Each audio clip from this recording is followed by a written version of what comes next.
say? Hi, we're here at Saumur in lovely France, sunny France, and we're just about to do the course walk of the CCI 2-star. So I hope you can watch and enjoy. I'm going to try and give you a little bit of explanation about some of the fences and see the course that we have to compete over this weekend in this 2-star competition. Representing Spain, Born Again and Sebastian. Okay, and then you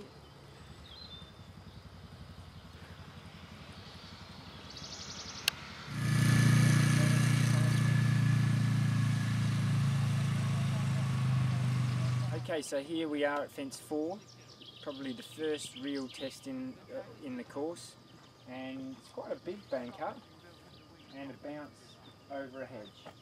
Shouldn't be Sunflowers? No, not Dahlias. Dahlias, perhaps?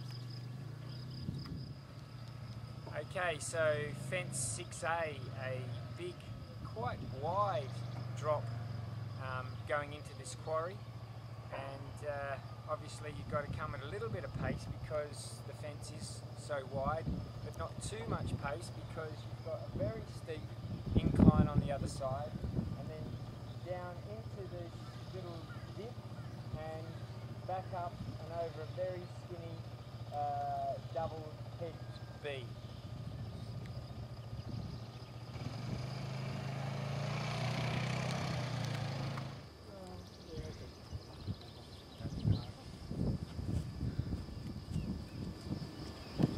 Okay.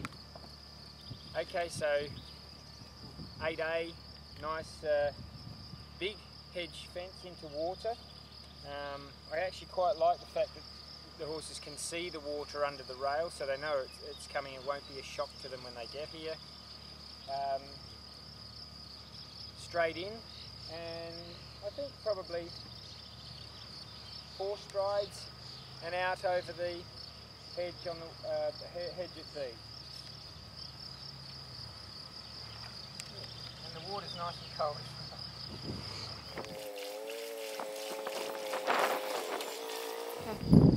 Okay, so here at fence 9, quite a substantial corner filled in on very undulating sloping ground.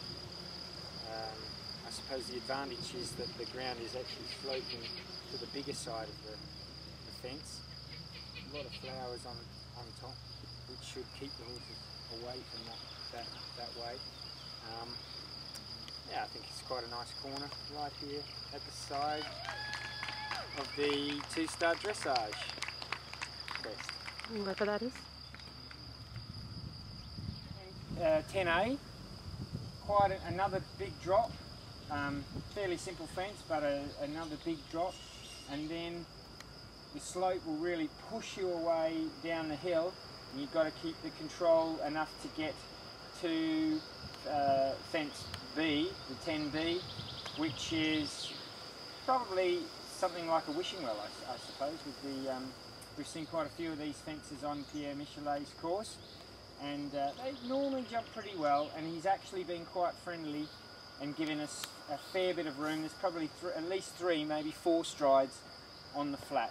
So not anticipating too much of a problem, but obviously the horse has got to be in good balance and keep a rhythm and keep them between your leg and hand, channel them forward in a straight line over part B.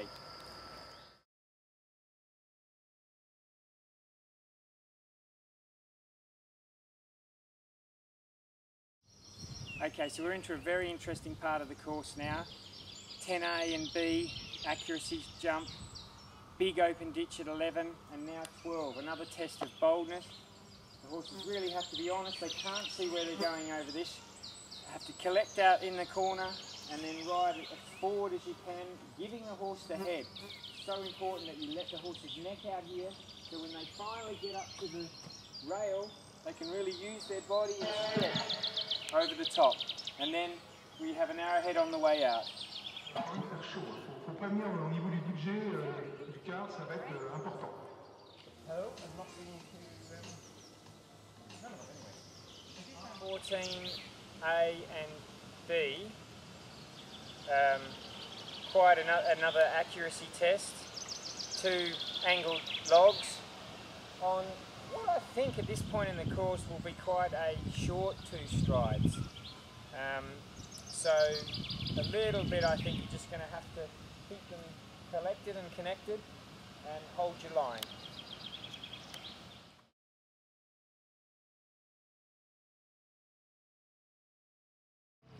Okay, 16 A and B, another accuracy test. It's important to be able to keep your line here.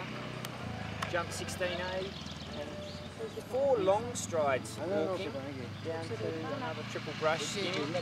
I think probably what will happen is because of the slope, the 4 strides will come up quite easily.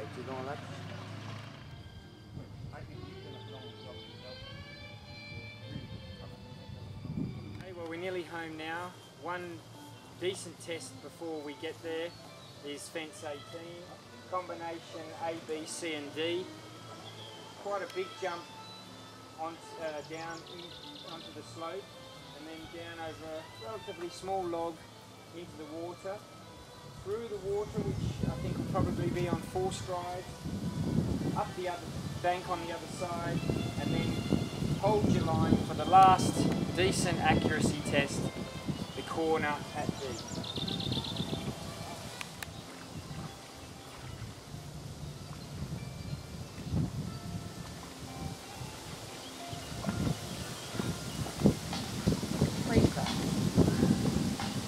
Freeze dried?